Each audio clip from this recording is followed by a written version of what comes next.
ഒടുവിൽ എല്ലാം ഏറ്റുപറയുകയാണ് അഫാൻ എന്ന കൊടും ക്രിമിനലിൻ്റെ അമ്മ ഷെമി. ജീവിച്ചിരിക്കുന്ന ഇരയാണ് ഷെമി. ഷെമി ഇരയാണോ വില്ലത്തിയാണോ എന്നുള്ളത് പോലീസിൻ്റെ ചോദ്യം ചെയ്യലിൽ നിന്ന് മാത്രമേ മനസ്സിലാക്കാൻ സാധിക്കൂ.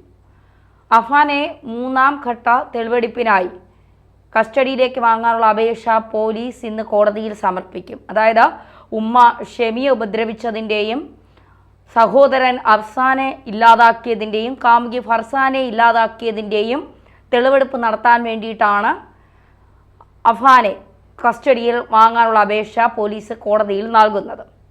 അഫാനുമായി 2 സ്ഥലങ്ങളിൽ തെളിവെടുപ്പ് നടത്തി കൃത്യമായ വിവരങ്ങൾ അഫാൻ്റെ കയ്യിൽ നിന്ന് പോലീസ് ശേഖരിച്ചിട്ടുണ്ട് എന്നാണ് പറയുന്നത്.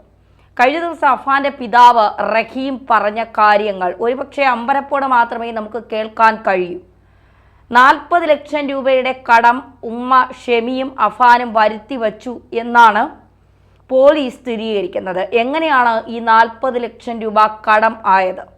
അഫാൻ ഒരിക്കലും അങ്ങനെ ചെയ്യില്ല എന്ന് അമ്മ ആവർത്തിച്ച് പറയുമ്പോൾ അതിന് പിന്നിൽ മറ്റാരെങ്കിലും ഉണ്ടോ എന്ന് ഷെമി സംശയിക്കുന്നുണ്ടോ എന്ന ചോദ്യവും ബാക്കിയാവുന്നു.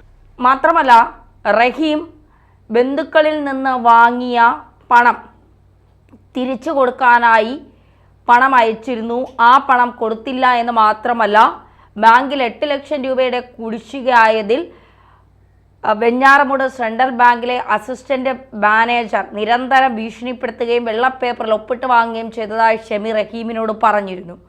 അതിൻ്റെ അടിസ്ഥാനത്തിൽ റഹീം ആരിൽ നിന്നൊക്കെയോ കടം വാങ്ങിയും സ്വരുക്കൂട്ടി വെച്ചിരുന്ന പൈസയുമൊക്കെ 4 ലക്ഷം രൂപ ഷെമിക്ക് നാട്ടിലേക്ക് അയച്ചു കൊടുത്തിരുന്നു. ഈ 4 ലക്ഷം രൂപയിൽ 2 ലക്ഷം രൂപ മാത്രമാണ് ബാങ്കിൽ അടച്ചത്.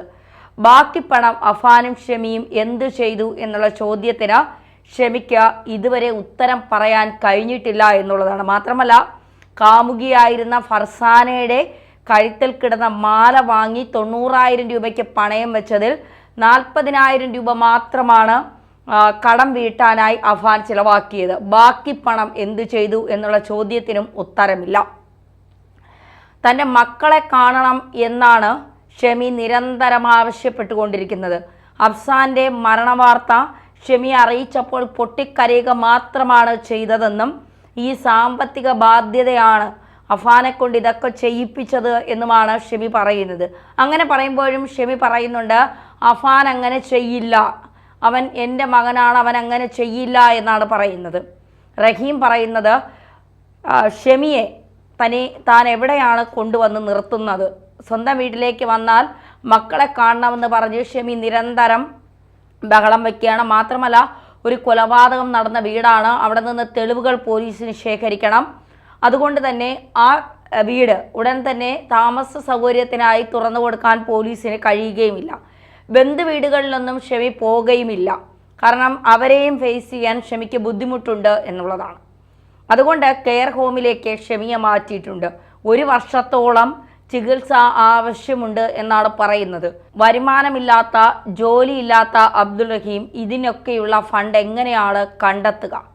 ഈ ഒരു ചോദ്യമാണ് ഇപ്പോൾ റഹീം നിരന്തരം ചോദിച്ചുകൊണ്ടിരിക്കുന്നത്. തൻ്റെ ജീവിതം മകനും ഭാര്യയും ചേർന്ന് ഇല്ലാതാക്കിയതിൻ്റെ ഞെട്ടലിലാണ് അബ്ദുൾ റഹീം എന്ന പ്രവാസി. വർഷങ്ങളോളം പ്രവാസ ജീവിതം അനുഭവിച്ച് നാട്ടിൽ സമാധാനത്തോടെ വന്ന് കുടുംബത്തോടൊപ്പം ജീവിക്കാൻ ആഗ്രഹിച്ച ആ മനുഷ്യൻ ഇപ്പോൾ പെരുവഴിയിൽ നിൽക്കേണ്ട അവസ്ഥയിലാണ്. മകൻ 23 വയസ്സുള്ളവൻ തൻ്റെ അമ്മയെയും സഹോദരനെയും സഹോദരൻ്റെ ഭാര്യയെയും ഇളയ മകനെയും ഇല്ലാതാക്കിയിരിക്കുന്നു. പറയുന്നത് സാമ്പത്തിക പ്രശ്നമാണ് എന്ന്. മകൻ്റെയും അമ്മയുടെയും ആർഭാട ജീവിതമാണോ ഇത്തരത്തിൽ ഈ ഒരു വലിയ കൊടും ക്രൂരതയ്ക്ക് അഫാനെ എത്തിച്ചത് എന്നുള്ളൊരു ചോദ്യം. സാമ്പത്തിക ബാധ്യത മാത്രമാണോ ഇതിൻ്റെ പിന്നിൽ? അല്ലെങ്കിൽ ഷെമി മറയ്ക്കുന്ന ഏതെങ്കിലും തരത്തിലുള്ള ബന്ധങ്ങൾ അഫാനുണ്ടോ? അഫാൻ്റെ രാത്രികാല യാത്രകൾ, അഫാൻ്റെ കൂട്ടുകെട്ടുകൾ, അഫാൻ ഈ പണമൊക്കെ എന്ത് ചെയ്തു എന്നുള്ള കാര്യം, ഷെമി ഈ പണമൊക്കെ എന്ത് ചെയ്തു എന്നുള്ള കാര്യം, ഈ 2 ലക്ഷം രൂപ 4 ലക്ഷം രൂപ അബ്ദുൾ റഹീം അയച്ചതിൽ 2 ലക്ഷം രൂപ എന്ത് ചെയ്തു എന്നുള്ളൊരു ചോദ്യം. അതിന് മറുപടി ഇതുവരെ പറയാതെ നിശബ്ദയായിരിക്കുകയാണ് ഷെമി. മാത്രമല്ല, ഈ കടങ്ങളൊക്കെ എങ്ങനെ വന്നു എന്നുള്ള ചോദ്യങ്ങൾക്ക്, അബ്ദുൾ റഹ്മാൻ്റെ ചോദ്യങ്ങൾക്ക് മറുപടി പറയാതെ കുഴയുകയാണ് ഷെമി എന്ന് പറയുന്ന കൊടും കുറ്റവാളി അല്ലെങ്കിൽ കൊടും ക്രിമിനലായ പ്രതി അഫാന്റെ ഉമ്മ. ഷെമിക്ക് എല്ലാ കാര്യങ്ങളും അറിയാമെന്ന് അബ്ദുൾ റഹീം വിശ്വസിക്കുന്നുണ്ട്. പക്ഷേ ഇപ്പോഴത്തെ സാഹചര്യത്തിൽ അബ്ദുൾ റഹീമിന് ഒന്നും ചോദിക്കാൻ കഴിയാത്തൊരവസ്ഥയാണ്. താൻ നിരന്തരം വീട്ടിൽ എല്ലാ മാസവും പണം അയച്ചിരുന്നു, എല്ലാ ദിവസവും വീട്ടിൽ വിളിച്ചിരുന്നു. അഫാന്റെ കാമുകിയായ ഫർസാനയുടെ പടങ്ങൾ അല്ലെങ്കിൽ ചിത്രങ്ങൾ ഇളയ മകൻ അഫ്സാൻ തനിക്ക് അയച്ചു തന്നിരുന്നു. പഠിച്ചൊരു ജോലി വാങ്ങുക, അതിനുശേഷം നമുക്ക് വിവാഹം ആലോചിച്ച് നടത്താം എന്നൊക്കെ മകനോട് പറഞ്ഞിരുന്നതാണ്. പിന്നെ എന്തിനാണ് മകൻ പെട്ടെന്ന് ഇങ്ങനെ ഒന്ന് ചെയ്തത്? സാമ്പത്തിക പ്രശ്നമാണ് എങ്കിൽ അഫാനും കൂടി അതിൻ്റെ ഒപ്പം മരിക്കേണ്ടതല്ലേ? അപ്പോൾ ബാക്കി എല്ലാവരെയും കൊന്നിട്ട് എന്ത് സാമ്പത്തിക പ്രശ്നമാണ് അഫാൻ തീർത്തത്? ബാങ്കിൽ നിന്ന് വലിയ രീതിയിലുള്ള ഭീഷണി റഹീം നേരിടുന്നുണ്ട്. എങ്ങനെയാണ് ഇനി ആ ബാപ്പ ഈ കടങ്ങൾ, വരുമാനവും ജോലിയും ജീവിതമാർഗവും കയറിക്കിടപ്പാടവും ഇല്ലാത്ത അബ്ദുൾ റഹീം എങ്ങനെയാണ് ബാങ്കിലെ കുടിശ്ശിക അടച്ചു തീർക്കുന്നത്? ഈ വാങ്ങിയവർക്കൊക്കെ എങ്ങനെയാണ് പണം തിരികെ നൽകുന്നത്? ഇതിനൊക്കെ ഉത്തരമില്ലാതെ ആ ബാപ്പ ഇങ്ങനെ പെരുവഴിയിൽ നിന്ന് ഏങ്ങി കരയുകയാണ്. ഷെമി ഇനി നടന്ന കാര്യങ്ങൾ തുറന്നു പറയണം. 7 വർഷം അബ്ദുൾ റഹീം ഇവിടെ ഇല്ലാതിരുന്ന 7 വർഷം കുടുംബത്തിൽ സംഭവിച്ച കാര്യങ്ങൾ എന്തൊക്കെയാണ്?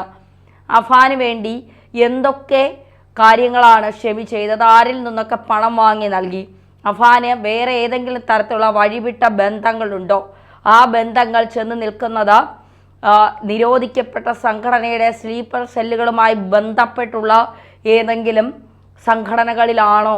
കാരണം വെഞ്ഞാറമൂട് നിരോധന സംഘടനയായ പോപ്പുലർ ഫ്രണ്ടിൻ്റെ സ്ലീപ്പർ സെല്ലുകൾ കണ്ടെത്തിയിട്ടുണ്ട്.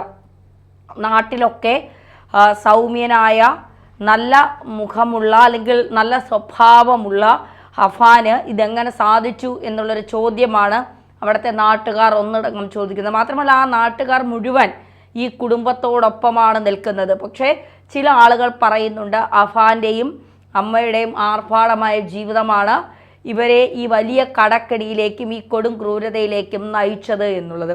അഫാൻ ഇതെല്ലാം പ്ലാൻ ചെയ്ത കാര്യങ്ങളാണ് എന്നുള്ളത് 6 മണിക്കൂർ, ഫെബ്രുവരി 24-ാം തീയതി 6 മണിക്കൂർ കൊണ്ട് ഇയാൾ ചെയ്തു തീർത്ത ഈ കാര്യങ്ങളിൽ നിന്ന് നമുക്ക് മനസ്സിലാക്കാൻ സാധിക്കും.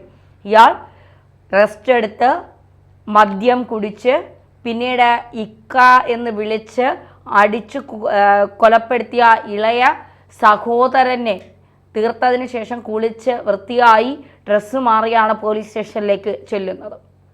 അഫാൻ്റെ വായിൽ നിന്ന് ഇനി ഇതിൽ കൂടുതലൊന്നും നമ്മൾ പ്രതീക്ഷിക്കേണ്ട. പക്ഷേ ഷെമി മറയ്ക്കുന്ന കാര്യങ്ങൾ പുറത്തു വരിക തന്നെ വേണം. അത് അബ്ദുൾ റഹീമിന് കൂടി അറിയാൻ അവകാശമുണ്ട്. നടു റോഡിൽ പെരുവഴിയിൽ ആ പിതാവിനെ ആക്കിയത് ആ മകനും ഉമ്മയുമാണ്. തീർച്ചയായിട്ടും ഇതിൻ്റെ സത്യാവസ്ഥ അറിയാൻ കേരളത്തിലെ മുഴുവൻ ജനങ്ങളെക്കാൾ അവകാശം അബ്ദുൾ റഹീമിനുണ്ട്. ആ ബാപ്പയോടെങ്കിലും സത്യം പറയാൻ ഷെമി എന്ന ഉമ്മ മനസ്സ് കാണിക്കണം.